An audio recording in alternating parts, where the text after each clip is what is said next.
बिस्मिल्लाहिर्रहमानिर्रहीम। तो अब हम डिस्कस करेंगे ऑसिलेशन। तो इसमें सबसे पहले है ऑसिलेटरी और वाइब्रेटरी मोशन। यानी ये ऑसिलेटरी या वाइब्रेटरी मोशन कौन सी होगी? तो ये हमारे पास ऐसी मोशन है जिसमें कोई ऑब्जेक्ट जो है वो अपनी मीन पोजीशन से टू एंड फ्रो मूव करता है। उस मोशन को हम क्या नाम देते हैं? ऑसिलेटरी या वाइब्रेटरी मोशन। जैसे आपने देखा है कि बच्चे क्या करते हैं, झूला झूल रहे होते हैं। जब वो बच्चे झूला झूल रहे होते हैं तो वो अपनी क्या करेंगे, मेन पोजीशन से टू एंड फ्रो मूव करते हैं। बिल्कुल इसी तरह अगर हमारे पास एक सिंपल पेंडुलम है, इसको हम डिस्टर्ब करेंगे तो ये क्या करेगा, अपनी मेन पोजीशन से टू एंड फ्रो मूव करता है। तो इसकी मोशन कौन सी होगी, ऑसिलेटरी या वाइब्रेटरी। इसी तरह अगर हमारे पास एक मैस स्प्रिंग सिस्टम है,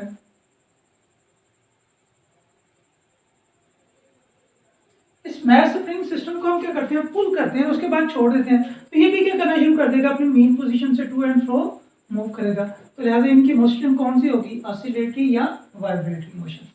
उसके बाद नेक्स्ट है पीरियडिक मोशन। तो ऐसी मोशन जिसमें कोई ऑब्जेक्ट जो है अपनी मोशन को रिपीट करते हैं इक्वल इंटरवल ऑफ टाइम, उसको हम नाम देते हैं पीरियडिक मोशन। नेक्स्ट है, इसके एग्जांपल के रेलेवेंट एक एमसीक्यू है, उसमें क्या है, which one is oscillatory motion. तो आपने बताना है इनमें से ऑसिलेटरी मोशन कौन सी होगी। तो मैस स्प्रिंग सिस्टम, तो ये हमारे पास ऑसिलेटरी मोशन है। उसके बाद है सिंपल पेंडुलम मोशन। ये जो सिंपल पेंडुलम की मोशन है ये भी कौन सी है, ऑसिलेटरी मोशन है। स्टील बॉल रोलिंग इन कर्व डिश, तो एक स्टील बॉल जो है वो क्या कर रही है, कर्व डिश में रोल कर रही है, तो ये भी मेन पोजीशन से टू एंड फ्रो मूव करेगी, तो इसकी मोशन भी कौन सी होगी, ऑसिलेटरी। तो कौन सा ऑप्शन हमारे पास फिर सही आ जाएगा, ऑल ऑफ दीज। उसके बाद नेक्स्ट है सिंपल हार्मोनिक मोशन। तो सिंपल हार्मोनिक मोशन कौन सी मोशन होती है, ये ऐसी मोशन है जिसमें जो मूविंग ऑब्जेक्ट है उसका जो एक्सेलेरेशन है वो डायरेक्टली प्रोपोर्शन होगा डिस्प्लेसमेंट के। यानी जब डिस्प्लेसमेंट जीरो होगा तो एक्सेलेरेशन भी क्या होगा, जीरो होगा, और जब डिस्प्लेसमेंट मैक्सिमम होगा एक्सेलेरेशन भी क्या होगा, मैक्सिमम होगा। सेकंड, जो एक्सेलेरेशन है ये डिस्प्लेसमेंट के ऑपोजिट है, या इसको हम कह सकते हैं कि एक्सेलरेशन की जो डायरेक्शन है that is toward mean position. तो वो मोशन हमारे पास होगी सिंपल हार्मोनिक मोशन। उसके बाद नेक्स्ट है, एक एमसीक्यू आ जाता है कि which condition are required to perform simple harmonic motion. तो ये बहुत अहम एमसीक्यू है।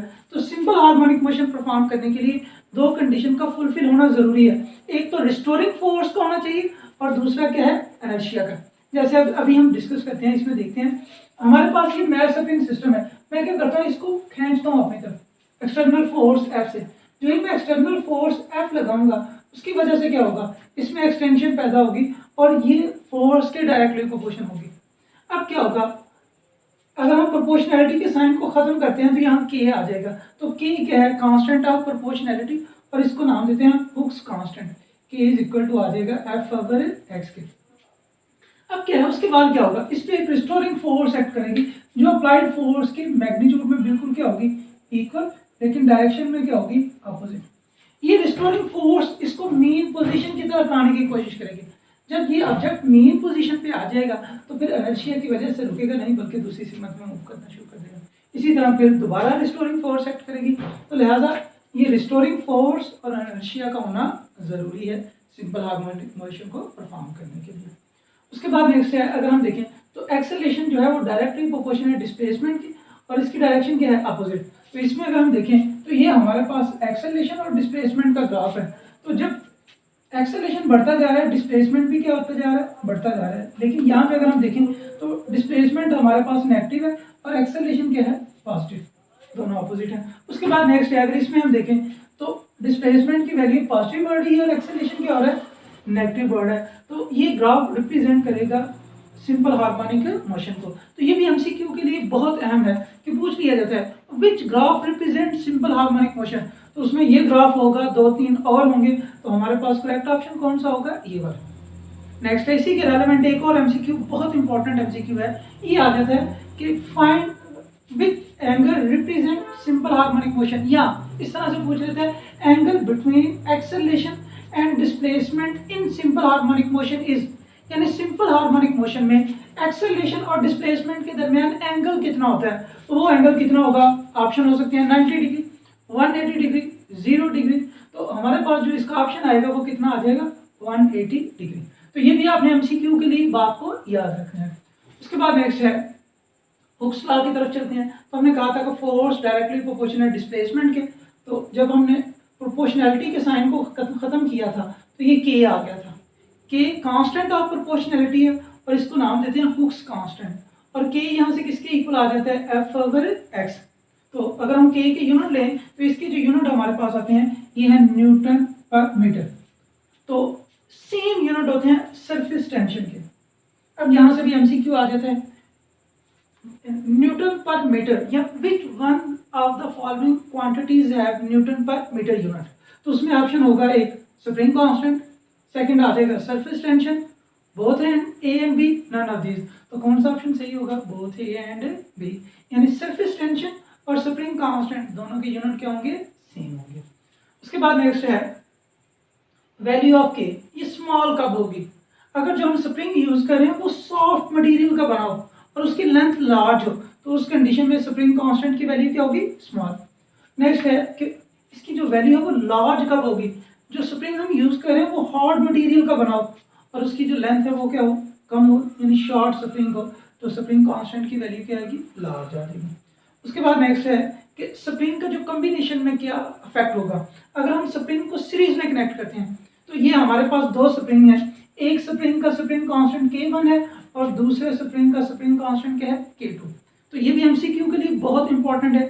ये कहा जाता है कि हमारे पास if we have two spring और spring constant K1 and K2 which are connected in series then their equivalent spring constant is, तो उनका equivalent spring constant क्या होगा, 1/K is equal to 1/K1 plus 1/K2। Next यहाँ पर एक और बात बहुत अहम है याद रखने वाली, जो इक्विवेलेंट हमारे पास स्प्रिंग कांस्टेंट आएगा, जो सबसे स्मॉलेस्ट स्प्रिंग कांस्टेंट की वैल्यू होगी उससे कम होगी।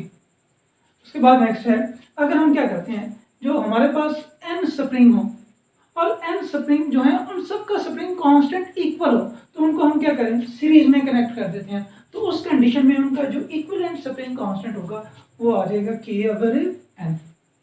ये भी एमसीक्यू के लिए इंपॉर्टेंट है। नेक्स्ट है स्प्रिंग इन पैरेलल, यानी हमारे पास दो स्प्रिंग है, यहाँ पे हमने लिए हुए हैं, एक स्प्रिंग का स्प्रिंग कांस्टेंट क्या है, K1 और दूसरे का स्प्रिंग कांस्टेंट क्या है, K2। तो उनका जो इक्विवेलेंट स्प्रिंग कांस्टेंट होगा वो किसके इक्वल होगा, Ke is equal to K1 plus K2।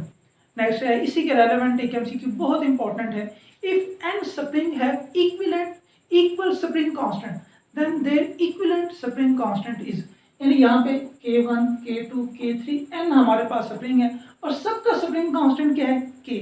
हम क्या करते हैं, सबको पैरेलल कनेक्ट कर देते हैं, तो उनकी वजह से जो इक्विवेलेंट स्प्रिंग कांस्टेंट आ जाएगा वो आ जाएगा K is equal to mk। Next है एक और हमारे पास, यानी अभी हम थोड़ी देर पहले कह रहे थे कि किसके साथ लिंक होता है, लेंथ के साथ। स्प्रिंग कांस्टेंट लेंथ के इनवर्सली प्रोपोर्शन होगा, यानी अगर किसी स्प्रिंग की लेंथ लार्ज होगी तो उसका स्प्रिंग कांस्टेंट क्या आएगा, स्मॉल आएगा। ये भी एमसीक्यू आ सकता है। उसके बाद नेक्स्ट है स्प्रिंग कांस्टेंट लेंथ के अलावा उसके मटेरियल का रेडियस क्या है, जो हम स्प्रिंग यूज कर रहे हैं उसका रेडियस क्या है। और उसके बाद नेक्स्ट है जो हम मटेरियल यूज कर रहे हैं उस मटेरियल की नेचर के ऊपर भी डिपेंड करता है। नेक्स्ट आ जाएगा कि अगर हमारे पास एक स्प्रिंग है उसकी लेंथ L है, इसको हम क्या करते हैं, दो इक्वल हिस्सों में डिवाइड कर देते हैं, तो हर हिस्से का स्प्रिंग कांस्टेंट क्या होगा। तो देखें जो ही हम इसको डिवाइड करेंगे टू इक्वल हिस्सों में तो लेंथ हमारे पास क्या आ जाएगी, L/2, ये भी लेंथ क्या आ जाएगी, L/2। तो जब लेंथ हाफ हो जाएगी तो स्प्रिंग कांस्टेंट क्या हो जाएगा, डबल हो जाएगा। तो जो न्यू स्प्रिंग कांस्टेंट होगा इस पोर्शन का, उसको हमने K' से रिप्रेजेंट कर दिया, तो वो किसके इक्वल आ जाएगा, 2K के। इसी तरह ये K' किसके इक्वल होगा, 2K के। नेक्स्ट है अगर हमारे पास एक स्प्रिंग है उसका स्प्रिंग कांस्टेंट K है, उसको हम n इक्वल हिस्सों में डिवाइड करते हैं, तो हमारे पास जो हर हिस्सा है उसका जो स्प्रिंग कांस्टेंट होगा, देखें 2 हिस्सों में हमने डिवाइड किया था तो 2 टाइम हो गया था। अगर n इक्वल पार्ट्स में डिवाइड करेंगे जो spring constant new spring constant K' आएगा वो किसके इक्वल होगा, that is equal to nk।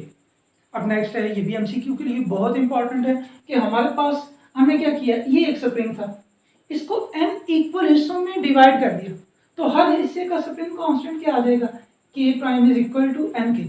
अब इन n पार्ट्स को हम क्या करते हैं, पैरेलल कनेक्ट कर देते हैं।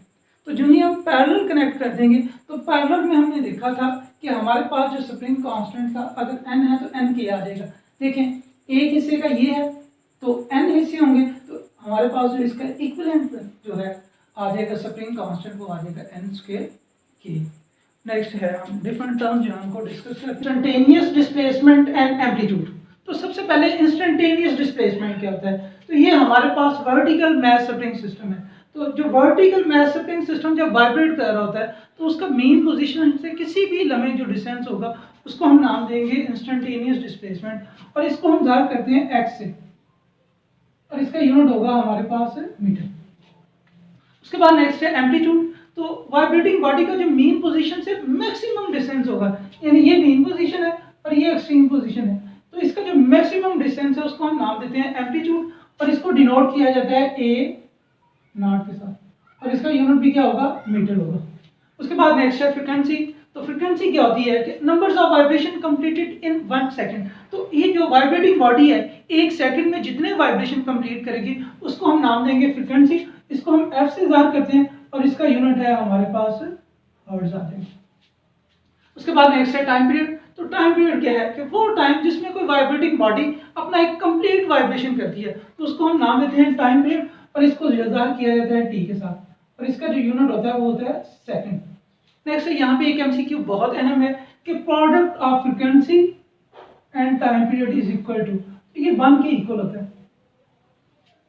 यानी अगर इन दोनों के दरमियान हम लिंक लेते हैं फ्रीक्वेंसी और टाइम पीरियड में, तो टाइम पीरियड इज इक्वल होता है 1/f। उसके बाद नेक्स्ट है एंगुलर फ्रीक्वेंसी क्या होती है। अगर कोई ऑब्जेक्ट वाइब्रेट कर रहा है और उसका टाइम पीरियड क्या है t, तो एंगुलर फ्रीक्वेंसी हमारे पास आ जाएगी omega is equal to 2 pi over t, या इसको ऐसे भी लिख सकते हैं 2 पाई f। इसके बाद नेक्स्ट है simple harmonic motion and uniform circular motion. तो सबसे पहले इसमें हम सिंपल हार्मोनिक मोशन लेते हैं। क्या है कि हमारे पास एक वर्टिकल मैस स्प्रिंग सिस्टम है। अब क्या है कि हम क्या करते हैं, जो ही इस वर्टिकल मैस स्प्रिंग सिस्टम को डिस्टर्ब करेंगे तो ये अपनी मेन पोजीशन से टू एंड फ्रो वाइब्रेट करना शुरू कर देगा। इनिशियली जब time t is equal to 0 है तो ये बॉडी मेन पोजीशन पे है। उसके बाद क्या होता है, जब टाइम t/4 होगा तो ये एक्सट्रीम पोजीशन a पर पहुंच जाएगा। उसके बाद नेक्स्ट है जब टाइम t/2 होगा तो ये दोबारा मेन पोजीशन पर आ जाता है। नेक्स्ट है जब टाइम 3t/4 होगा तो ये अदर एक्सट्रीम पोजीशन जो है वो b पर पहुंच जाएगा। अगेन जब टाइम t कंप्लीट हो जाएगा तो ये जो वाइब्रेटिंग बॉडी है ये मेन पोजीशन पर आ जाएगी। अब ये था जब हम मैस स्प्रिंग सिस्टम को स्टडी करते हैं, लेकिन अगर हमारे पास कोई पॉइंट P है और वो पॉइंट P क्या कर रहा है, सर्कुलर पाथ में मूव कर रहा है, तो जब पॉइंट P मेन यहाँ पर होगा तो इसका जो प्रोजेक्शन है वो मेन पोजीशन पर होगा, और जब टाइम t/4 हो जाएगा तो पॉइंट P यहाँ पे आ जाएगा, इसका प्रोजेक्शन भी यहाँ पे पहुंचेगा। उसके बाद जब टाइम t/2 होगा तो ये कहाँ पर आ जाएगा, पॉइंट इस पॉइंट पर, और इसका प्रोजेक्शन मेन पोजीशन पर हो जाएगा। उसके बाद अगेन जब ये यहाँ पर पॉइंट P आ जाएगा तो प्रोजेक्शन भी हमारे पास पोजीशन E पर आ जाएगा। जब अगेन हम यहाँ पर पहुंच जाएंगे तो प्रोजेक्शन हमारे पास क्या आ जाएगा, O पोजीशन पर आ जाएगा। तो जिस तरह जो हमारे पास ये पॉइंट है मेन पोजीशन से टू एंड फ्रो मूव कर रहा था, तो जब ये पॉइंट P सर्कुलर पाथ में मूव करेगा तो इसका जो प्रोजेक्शन N है वो भी क्या करेगा, मेन पोजीशन से टू एंड फ्रो मूव करेगा। तो नेक्स्ट हमें क्या करना है, जो प्रोजेक्शन n है उसका इंस्टेंटेनियस डिस्प्लेसमेंट फाइंड करना है। तो इसका इंस्टेंटेनियस डिस्प्लेसमेंट जो है ये हमारे पास होता है x = x naught sine theta. तो यहाँ पे जो थीटा है इसको हम फेज एंगल का नाम देते हैं। थीटा की अगर हम वैल्यू लिखें तो थीटा किसके इक्वल होता है, ओमेगा t। ओमेगा की वैल्यू पुट कर देते हैं तो ये आ जाता है 2 पाई ft। तो ये हमारे पास डिफरेंट फॉर्म आ गई हैं इंस्टेंटेनियस डिस्प्लेसमेंट की। उसके बाद नेक्स्ट है, अगर हम क्या करते हैं इसका ग्राफ ड्रा करते हैं विद रिस्पेक्ट टू टाइम या एंगल, तो ये हमारे पास साइन वेव्स की तरह आएगा। क्यों, जो डिस्प्लेसमेंट है that is function of sine theta. Next आ जाएगा इंस्टेंटेनियस वेलोसिटी। अब अगर कोई ऑब्जेक्ट सर्कुलर पाथ में मूव कर रहा है तो उसका जो प्रोजेक्शन होगा उसकी जो वेलोसिटी हम किसी भी लम्हे फाइंड करेंगे। अगर पॉइंट P से हम लेते हैं तो वो आ जाएगी Vp = x नॉट ओमेगा। अब हमने पॉइंट P की नहीं फाइंड करनी, हमने प्रोजेक्शन n की फाइंड करनी है, तो इसको इसके कंपोनेंट पे रिजॉल्व कर देंगे। तो वो कंपोनेंट जो प्रोजेक्शन n के अलांग होगा वो हमारे पास आ जाएगा v = Vp cos थीटा। अब यहाँ पर देखें जो वेलोसिटी है ये किस चीज का फंक्शन है, that is function of cos theta. लिहाजा अगर हम इसका ग्राफ ड्रा करेंगे वेलोसिटी का तो वो बिल्कुल उसी तरह आएगा जिस तरह हमारे पास किसका होता है cos थीटा का। नेक्स्ट अगर हम इसकी वैल्यू पुट करते हैं तो हमारे पास जो वेलोसिटी आ जाएगी v is equal to omega x not square minus x square. Next acceleration, तो इसमें क्या है कि ये जो पॉइंट P है ये सर्कुलर पाथ में मूव कर रहा है, तो इसका जो एक्सेलरेशन होगा वो हमारे पास आ जाएगा AP is equal to x not omega square. लेकिन हमने क्या करना है, जो प्रोजेक्शन n है इसका एक्सेलरेशन फाइंड करना है, तो AP को हम क्या करेंगे, इसके कंपोनेंट पे रिजॉल्व करेंगे और इसका वो कंपोनेंट लेंगे जो प्रोजेक्शन n के अलांग होगा। तो प्रोजेक्शन n के अलांग इसका जो कंपोनेंट आ रहा है A is equal to AP sin theta. अब यहाँ पे जो एक्सेलरेशन है वो हमारे पास मीन पोजीशन की तरफ है, लेकिन जो डिस्प्लेसमेंट की डायरेक्शन है वो क्या है, अपोजिट। तो हमने क्या कर दिया, इसके साथ साइन जो है वो नेगेटिव लगा दिया। नेक्स्ट है अगर हम क्या करते हैं, इसका ग्राफ ड्रा करते हैं तो ये हमारे पास as a function of sine theta होगा, लेकिन क्योंकि नेगेटिव वैल्यू है तो ये नेगेटिव वैल्यू से स्टार्ट होगा। उसके बाद नेक्स्ट है अगर हम साइन थीटा की वैल्यू पुट करते हैं तो हमारे पास एक्सेलरेशन आ जाएगा माइनस ओमेगा स्क्वायर एक्स। यानी इस इक्वेशन के मुताबिक जो एक्सेलरेशन है वो डायरेक्टली प्रोपोर्शन है डिस्प्लेसमेंट के, और नेगेटिव साइन ये शो करेगा कि एक्सेलरेशन जो है वो डिस्प्लेसमेंट के अपोजिट है या direction of acceleration is toward mean position. उसके बाद नेक्स्ट है कुछ कंपैरिजन हम कर लेते हैं टाइम के लिहाज से। जब इसमें हमने डिस्प्लेसमेंट ली या वेलोसिटी है और एक्सेलरेशन है, तो ये एमसीक्यू के लिए बहुत इंपॉर्टेंट हिस्सा है। अगर टाइम t 0 हो, जब टाइम t 0 होगा तो उस कंडीशन में, यानी यहाँ पे हमारे पास टाइम t 0 है तो डिस्प्लेसमेंट की जो वैल्यू होगी वो 0 होगी, और उस समय जो वेलोसिटी की वैल्यू है वो क्या है, मैक्सिमम, और ये हमारे पास आ रही है x नॉट ओमेगा। और एक्सेलरेशन जब डिस्प्लेसमेंट 0 है तो एक्सेलरेशन भी किसके इक्वल आ जाएगा, 0 के इक्वल आ जाएगा।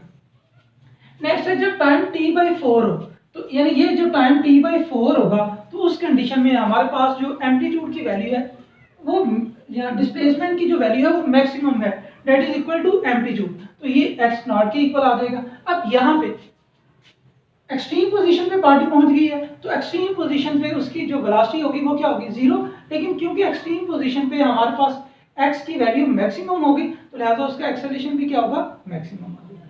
उसके बाद नेक्स्ट है जब टाइम हमारे पास आ जाएगा t/2, तो जब टाइम t/2 होता है तो अगेन बॉडी मीन पोजीशन पर आ जाती है, और जब मीन पोजीशन पर होगी तो उसका जो डिस्टेंस है वो क्या आ जाएगा, 0 आ जाएगा। अब क्योंकि मीन पोजीशन पे डिस्टेंस 0 है तो हमारे पास वेलोसिटी अगेन मैक्सिमम होगी, तो ये हमारे पास मैक्सिमम वेलोसिटी आ जाएगी।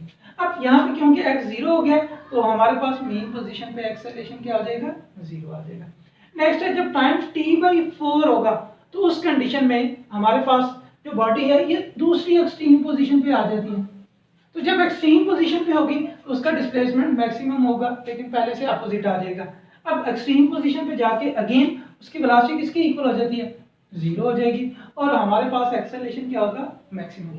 नेक्स्ट इसी तरह जब टाइम पीरियड t के इक्वल हो जाएगा तो अगेन बॉडी अपनी पहली पोजीशन में आ जाएगी, लिहाजा उसका डिस्प्लेसमेंट 0 हो जाएगा, उसकी जो वेलोसिटी है मेन पोजीशन पे मैक्सिमम होगी और एक्सेलरेशन क्या होगा, 0 आ जाएगा। तो इसके रेलेवेंट डिफरेंट एमसीक्यू बन के आ सकते हैं कि टाइम 0 पे वेलोसिटी की वैल्यू क्या है, या डिस्प्लेसमेंट क्या है, या एम्पलीट्यूड क्या है। इसी तरह t/2 पे वैल्यू क्या होगी, t/4 पे वैल्यू क्या होगी, तो डिफरेंट इस तरह के एमसीक्यू आ सकते हैं।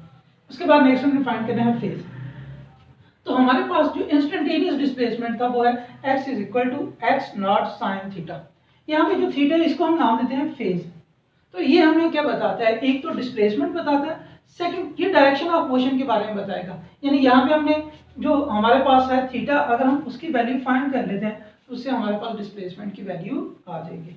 नेक्स्ट हम क्या करते हैं, इसको डिफरेंट फॉर्म में लिख सकते हैं। तो x is equal to x naught sine 2πt into t. जब बॉडी मीन पोजीशन पर होगी तो उसका फेज यहाँ तो 0 होगा, यहाँ पाई होगा, यहाँ 2π होगा, इस तरह से उसकी वैल्यू आएगी। और अगर बॉडी एक्सट्रीम पोजीशन पे है तो उसका फेज कितना हो सकता है, π/2 होगा, या 3π/2 होगा, π/2 हो सकता है, इस तरह से वैल्यू। अब नेक्स्ट है ये है कि एमसीक्यू बहुत इंपॉर्टेंट है, ये हमने फेज का जो आइडिया है उसको क्लियर करने के लिए डिस्कस करते हैं। A simple harmonic oscillator has amplitude a, यानी हमारे पास ये एक सिंपल हार्मोनिक ऑसिलेटर है, इसका एम्पलीट्यूड कितना है a, एंड टाइम पीरियड, और इसका टाइम पीरियड कितना है t। The time required to travel x is equal to 0 to x is equal to a/2। तो आपने क्या करना है, ये हमारे पास आपने यहाँ तक जाना है, यानी हम क्या करना चाहते हैं, मीन से एक्सट्रीम नहीं लेकिन मीन से मिड मीन तक जाना चाहते हैं। तो तो उसके लिए हमें क्या करना है, टाइम फाइंड करना है। तो ये देखा गया है कि मोस्ट स्टूडेंट के रेंज में होता है, क्यों, यहाँ से लेके यहाँ तक जो पहुंचने का टाइम लगता है वो t/4 है, तो लिहाजा हम क्या कर देंगे, इसका हाफ कर देंगे, तो t/8 आ जाएगा। तो बेटा ये क्वेश्चन आंसर बिल्कुल गलत है। तो क्यों, उसकी वजह क्या है कि हमने यहाँ पे देखा है कि जो v की वैल्यू है वो चेंज हो रही है। जब बॉडी मेन पोजीशन पर है तो उस समय जो उसकी v की वैल्यू है वो मैक्सिमम है, लेकिन जो ही वो क्या करती है, यानी यहाँ पे मैक्सिमम, जो ही वो एक्सट्रीम की तरफ जाना शुरू हो जाती है तो इसकी v रिड्यूस होती जाती है। तो यहाँ कम है, यहाँ पर, लेकिन यहाँ पे जाके क्या हो जाएगी, 0 हो जाएगी। तो v जो है वो सेम नहीं रह रही, लिहाजा वो क्या करेगा, इक्वल इंटरवल में इक्वल डिस्टेंस ट्रेवल नहीं करेगा। तो इसके लिए जो हमने क्या करना है, टाइम फाइंड करना है, तो उसके लिए हम इसी रिलेशन को यूज करेंगे। क्यों, बॉडी जो है वो मीन से एक्सट्रीम की तरफ जा रही है, तो हमारे पास यही फार्मूला आ जाएगा, x is equal to x naught sine 2 pi over t into t। तो यहाँ पे बताया हुआ है x किसके इक्वल है, तो x की वैल्यू हमारे पास आ रही है a/2, ये आ जाएगा a/2, x नॉट किसके इक्वल होगा, a sine of 2 pi t आ जाएगा, ये a के साथ कैंसिल हो जाएगा, तो ये आ जाएगा 1/2 sine 2 pi t to t। हम साइन को दूसरी तरफ ले आएंगे तो ये आ जाएगा साइन इनवर्स 1/2 2 पाई t। अब साइन इनवर्स 1/2 जो होता है that is equal to sine 30 degree, और साइन 30 को अगर हम पाई की फॉर्म में लिखते हैं तो ये आ जाएगा π/6। तो इसको आप लिख सकते हैं 2 पाई t इंटू t, तो ये पाई के साथ कैंसिल हो जाएगा। अब यहाँ से अगर हम t फाइंड करते हैं तो ये t इस तरफ आ जाएगा, तो हमारे पास जो t की वैल्यू है ये आ जाएगी t इज इक्वल टू, ये हमारे पास, ये हमने t फाइंड करना था, तो ये हमारे पास आ जाएगा t इज इक्वल टू, ये दूसरी तरफ जाके मल्टीप्लाई हो जाएगा t, ये 2 को इस तरफ लेकर आएंगे तो हमारे पास आ जाएगा, यानी टाइम जो रिक्वायर्ड होगा इसको मीन पोजीशन से मिड टू द मीन तक जाने के लिए, तो वो हमारे पास क्या आ जाएगा t/12। इसका करेक्ट ऑप्शन ये होगा। उसके बाद नेक्स्ट है कि हम फेज के बारे में पढ़ रहे थे 7 सेकंड। अब नेक्स्ट है कि अगर बॉडी यहाँ पे शुरू कर रही थी मीन पोजीशन से अपनी मूवमेंट, अब जब टाइम t 0 तो इसने मीन पोजीशन से कुछ थोड़ा सा डिस्टेंस ट्रेवल कर लिया और ये जो एंगल बना रही है वो क्या, फाई हो, तो उस कंडीशन में हमारे पास जो डिस्प्लेसमेंट का रिलेशन होगा वो आ जाएगा x is equal to x naught sine omega t plus 5। Next second third है कि when start motion from extreme position, अब जब हम शुरू कर रहे हैं मोशन तो ये सर्टेन एंगल जो है, ये बॉडी कहाँ पे है, एक्सट्रीम पोजीशन पर, जब बॉडी एक्सट्रीम पोजीशन पर होगी तो उस कंडीशन में हमारे पास डिस्प्लेसमेंट आ जाएगा x is equal to x naught sine omega t plus 90। क्यों, एंगल कितना बढ़ रहा है, 90, तो ये जो साइन 90 होगा ये इसको किस में कन्वर्ट कर देगा, कॉस में। तो हमारे पास जो रिलेशन आ जाएगा x is equal to x naught cos omega t। तो इस रिलेशन को हम उस वक्त यूज करेंगे जब हमारे पास किसी बॉडी की जो वाइब्रेटरी मोशन है वो एक्सट्रीम पोजीशन से शुरू हो रही हो। तो इसके रेलेवेंट भी हम एक एमसीक्यू डिस्कस करते हैं। इसमें क्या है, a simple harmonic oscillator has amplitude a, यानी हमारे पास एक सिंपल हार्मोनिक ऑसिलेटर है, उसका एम्पलीट्यूड क्या है a और टाइम पीरियड क्या है t। नेक्स्ट है टाइम रिक्वायर्ड टू ट्रेवल, ये एक्सट्रीम पोजीशन से मिड टू द मीन तक जा रहा है, इसके लिए जो उसको टाइम रिक्वायर्ड होगा वो हमें फाइंड करना है। तो क्यों, ये एक्सट्रीम से मिड मीन तक जा रहा था तो इसके लिए हम ये रिलेशन यूज करेंगे, लेकिन पहले हम क्या कह रहे थे, मीन से हमारे पास जो बॉडी थी वो मीन से मिड टू द एक्सट्रीम तक जा रही थी, तो उसके लिए हमने कौन सा रिलेशन यूज किया था, ये वाला। तो अब हम क्या करेंगे, ये रिलेशन यूज करेंगे, तो ये आ जाएगा x is equal to x naught cos omega की जगह पे हम लिख देंगे 2 पाई t। तो वैल्यू पुट कर देते हैं, तो ये हमारे पास x की जगह पे क्या आ जाएगा, a/2 a cos of 2 by over t, ये a के साथ कट जाएगा, इस तरफ हम cos इनवर्स लेकर आएंगे,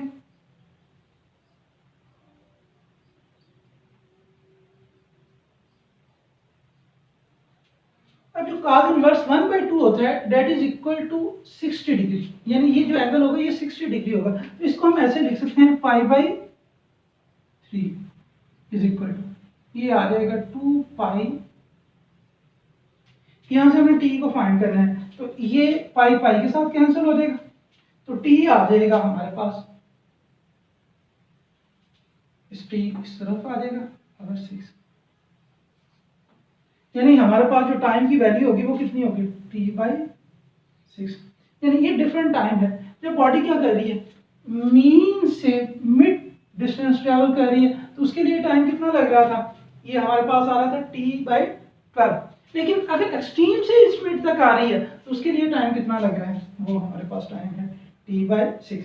ये दोनों एमसीक्यू जो है वो एग्जाम के लिए बहुत अहम है। उसके बाद हॉरिजॉन्टल मैश स्प्रिंग सिस्टम, अगर हमारे पास हॉरिजॉन्टल मैश स्प्रिंग सिस्टम के में हम ओमेगा की वैल्यू फाइंड करते हैं, तो ओमेगा इज इक्वल टू के अवर एम। अब ओमेगा जो होता है that is equal to 2 pi F, तो एफ जो होगा ये आ जाएगा 2 पाई को इस तरफ डिवाइड कर देंगे, तो एफ इज इक्वल टू आ जाएगा 1/2 पाई के अवर एम। अब इस रिलेशन से अगर हम देखें तो फ्रीक्वेंसी जो है वो डायरेक्टली प्रोपोर्शनल है square root of k and inversely proportional to the square root of m. Next है हमारे पास, अगर हम टाइम पीरियड फाइंड करना चाहते हैं तो एफ की जगह पे हम रख देंगे 1/t, तो t आ जाएगा 2 पाई स्क्वायर रूट m/k। तो यहाँ से अगर हम देखें तो टाइम पीरियड जो है वो डायरेक्टली प्रोपोर्शनल है square root of m। It's mean कि अगर हम मैथ को 4 टाइम कर देंगे, जो टाइम पीरियड है उसकी वैल्यू कितनी हो जाएगी, 2 टाइम आ जाएगी। उसके बाद नेक्स्ट है, जो टाइम पीरियड है ये इनवर्सली प्रोपोर्शनल है square root of spring constant. तो अगर हम स्प्रिंग कांस्टेंट को 4 टाइम बढ़ा देते हैं, जो टाइम पीरियड होगा वो 2 टाइम क्या हो जाएगा, रिड्यूस हो जाएगा। नेक्स्ट है, हम जो टाइम पीरियड का फार्मूला है इसको एक और फॉर्म में लेकर आ सकते हैं। तो हमने पढ़ा था f is equal to k x, तो यहाँ पे k किसके इक्वल होगा, that is equal to f over x। तो इस k की जगह पे अगर हम वैल्यू रखते हैं तो हमारे पास एक्सप्रेशन आ जाएगा t is equal to 2 pi under m over k की जगह पे क्या आ जाएगा f अवर x। तो ये डिनोमिनेटर का डिनोमिनेटर है, इसको हम न्यूमरेटर में लिख देंगे, तो ये हमारे पास आ जाएगा m into x over f। अब f according to Newton second law किसके इक्वल होता है, m e, तो m के साथ कट जाएगा, तो हमारे पास टाइम पीरियड का जो एक्सप्रेशन है वो आ जाएगा t is equal to 2 pi square root x over a। यानी अगर हमारे पास एक्सटेंशन गिवन हो और साथ एक्सेलरेशन बता दिया जाए तो तब भी हम क्या कर सकते हैं, जो टाइम पीरियड है उसको फाइंड कर सकते हैं। नेक्स्ट है, अगर इसके रिलेवेंट डिफरेंट क्वांटिटीज पूछ ली जाए, यानी हॉरिजॉन्टल मैश स्प्रिंग सिस्टम का किसी भी लम्हे जो डिस्प्लेसमेंट है वो कितना होगा, तो उसके लिए जो हमने इंस्टेंटेनियस डिस्प्लेसमेंट पढ़ा था इसकी वैल्यू हमारे पास आएगी x is equal to x naught sine omega t. तो यहाँ पे हम ओमेगा की वैल्यू पुट कर देंगे, तो हमारे पास क्या आ जाएगा, इसका इंस्टेंटेनियस डिस्प्लेसमेंट आ जाएगा हॉरिजॉन्टल मैश स्प्रिंग सिस्टम का। इसी तरह अगर वेलोसिटी पूछ ली जाती है तो v किसके इक्वल था, omega square root x not square minus x के। तो इस ओमेगा की वैल्यू अगर हम पुट कर देंगे स्प्रिंग के केस में, तो ये वैल्यू हमारे पास आ जाएगी वेलोसिटी की हॉरिजॉन्टल मैश स्प्रिंग सिस्टम की। इसी तरह अगर एक्सेलरेशन आ जाता है तो एक्सेलरेशन में हमने पढ़ा था a is equal to minus omega square x, तो हम क्या कर देंगे, ओमेगा की वैल्यू रख देंगे, तो ये हमारे पास एक्सेलरेशन आ जाएगा हॉरिजॉन्टल मैश स्प्रिंग सिस्टम का। तो ये था हमारा आज का लेक्चर। अल्लाह हाफिज़।